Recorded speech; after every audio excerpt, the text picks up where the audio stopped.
well in the Messiah.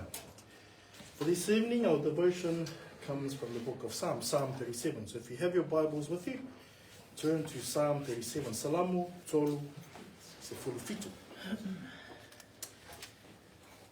Now this beautiful psalm of wisdom and instruction was written by King David. Now the context of the psalm is unclear, as we have discussed in other devotions. But we see David writing and showing us what this psalm is about. And he encourages believers to continue to trust in the Lord, even in the face of the wicked prospering. And that's the overall theme of this psalm, trusting in the Lord, even in the face of the evildoers and wicked prospering. We have covered a few verses in our time spent in this psalm, and we've started in verse 1 and we ended in verse 13.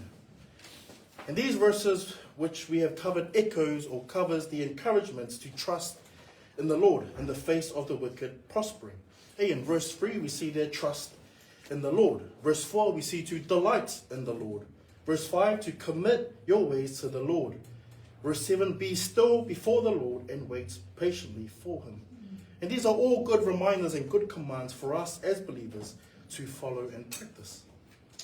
And on the flip side, we also see the results of the wicked. In verse 1, for they soon will fade like the grass and wither like the green herb. In verse 9, for the evildoers shall be cut off. And in verse 10, there will be no more. And there's strong descriptions that talk about the wicked and the evildoers. For this evening, we'll be looking at verses 14 to 15. Salamu tolu se fulufitu, fai upu se fulufa, ile se fululima. Can I ask our New King James Bible readers, please, to read Psalm 37, verses 14 to 15, followed by our Samoan Bible readers, please. Salamu tolu se fulufitu, fai upu se fulufa, ile se fululima. Our New King James, please. Psalm 37, verses 14 to 15. Iya.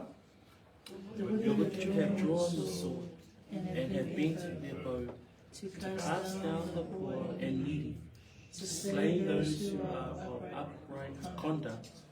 Their sword shall enter their own heart, and their bows shall be broken. Our Samoan Bible readers, please. Iya.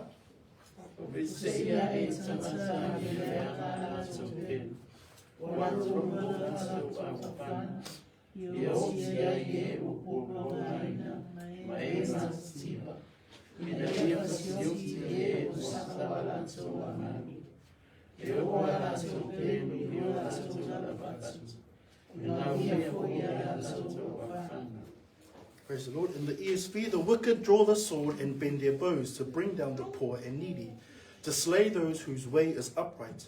Their sword shall enter their own hearts, and their bows shall be broken. In verses 14 and 15, we see the description of the wicked. And it looks at their actions and in their heart towards the poor, the needy, and the righteous. And the wicked resorting to violence. And this is a common theme we see in the Bible, that the ungodly will use force and threats against those who don't cooperate or join in with their sin. 1 Peter chapter 4, verses 3 to 4. But in the result of doing this, in the result of the violent acts of the wicked, they end up hurting themselves. The title that I've given in these two verses is Actions and Consequences. Actions and Consequences. We will see the wicked people's actions laid clearly before us in verse 14, and then we will see the wicked people's consequences in verse 15. So we'll cover verses 14 and then we'll move on to verse 15. So in verse 14, we go into some sort of warfare language. The wicked are described as having bows and swords. Now just a side note there, bows and swords were the prominent weapons used in warfare in David's era. So this is why they'll use bows and swords, or David uses bows and swords, because you'll see it many times in his time of war. And it's not enough for them just to plot against the righteous and gnash their teeth, as mentioned in verse 12. That's not it. That's not where they're going to end. But the wicked, they go beyond that. They go into action to carry out their plan, with fierce anger against God's people. The words used here are not only described as warfare language, but also readiness as well. Notice there, the wicked draw their swords. Once a sword is drawn, it's no longer hidden, it's no longer concealed, but it's ready to be used.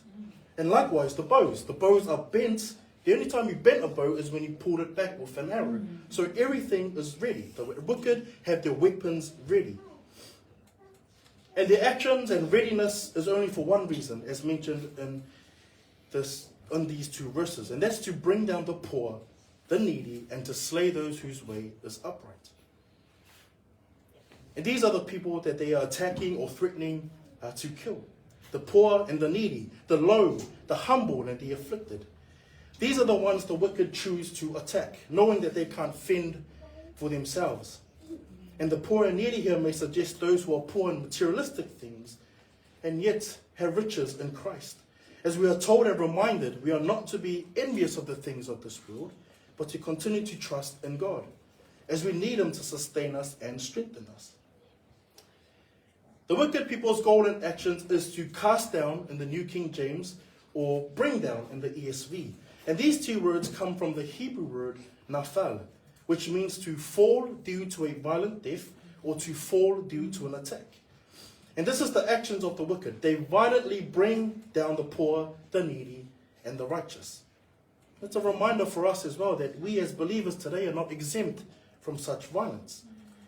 And we see it happening all over the world. The followers of Christ being persecuted, churches being burnt down, and we even see some of them being mistreated. But even in this, even in the affliction, even in the persecution, the Lord offers these words of comfort. And if we can turn to the book of Matthew chapter 5, verses 10 to 12. Samoan Bible readers, Mateo 5, fai upu se fulu, ile se fululua. If I can ask our New King James Bible readers, please, to read from the book of Matthew, chapter 5, verses 10 to 12, followed by our Samoan Bible readers. New King James, please. Ia. Blessed are those who are persecuted for righteousness' sake, for theirs is the kingdom of heaven. Blessed are you when they revile and persecute you, and say all kinds of evil against you falsely for my sake. Rejoice and be exceedingly glad, for great is your reward in heaven. For so they persecuted the prophets who were before you.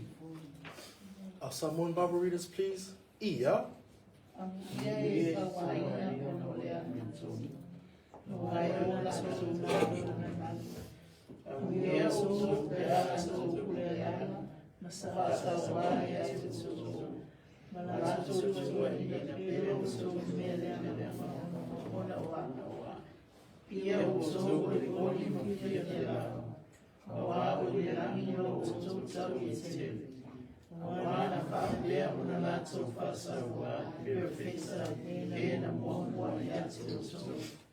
The comfort that Christ offers us, that if you're facing persecution, affliction, in righteousness' sake, you are called blessed. If you're suffering for Christ's sake, for righteousness' sake, and I think that's the word there, for righteousness' sake, you are considered blessed. Even in the face of the wicked prospering, we are reminded to trust in God, commit our ways to Him. And even in that, even in the trusting and committing our ways to the Lord, we may face persecution. But let us rejoice as our reward is in heaven, as the book of Matthew notes. And we end this evening's devotion with the final verse, verse 15 of our psalm this evening. And it reads there, their sword shall enter their own heart, and their bows shall be broken. The consequence of such violent behavior from the wicked eventually leads to their own destruction with their own weapons. Studies say that sometimes this happens literally or through corrupt laws, traditions, and customs that they've eventually created and will be used against themselves. A biblical example of this is in the story of Esther. Now, Haman, who plotted to kill Mordecai, he even went as far as to build a gallows to hang Mordecai. But the Lord turned the tables on Haman. Queen Esther reported of Haman's evil plot to the king, and upon hearing Haman's plot, ordered Haman's execution instead. Esther chapter 7 verse 10 notes this. So they hanged Haman on the gallows that he prepared for Mordecai. Haman gets executed by the artillery weapon created by himself. So the wicked who seek violence and destruction, slaying the poor and the needy and the righteous, will be destroyed by their own doing, their own plotting, their own thirst for blood. And may we as believers find comfort in this, that in the face of the wicked prospering and the evildoers, that they too would eventually be destroyed by the sword or by their own lustful desires to succeed.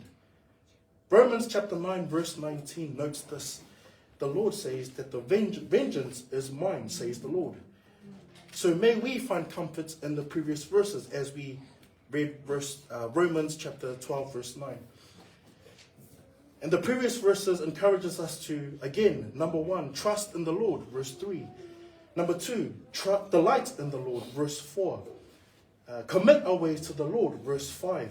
And be patient in the waiting of the Lord, verse 7. So even though we see all these things happening, we may see the wicked slaying the needy, the poor and the righteous. We're not to take revenge. We're not to act out of anger. We're not to act out of vengefulness. But we're meant to trust in the Lord. As he wrote in Romans chapter 12 verse 19, vengeance is mine. So our duty is to trust in the Lord, is to commit our ways to the Lord, is to delight in the Lord. Be encouraged, brethren, to continue to trust in the Lord. And I know it's hard, but continue to press into the Lord. I know it's hard for me as well, so we continue to let us all press into the Lord, into the Word, and continue to trust God to continue to lead us. I will pray, and then I'll hand it over to Pastor Waiwai, who will lead us in a time of song before our prayer meeting. Let us pray. Our Father, we thank you again for your word. Lord, we're reminded numerous times in your word to trust in you, to commit everything unto you. And Lord, with everything that's happening in this world, with bills, with things that we need, our flesh desires, all these things, Father, sometimes it does get hard. But we thank you, Lord, for the gift of strength through the Holy Spirit that will keep us abiding into your word. Help us continue to press more into your word, to trust in you, to lead us and guide us, Lord. And everything that we do here on this earth, may we continue to not act in vengefulness when we see the wicked prospering, Father. But may we continue to trust in you for all things. Help us, Lord. In Jesus' name we pray. Amen.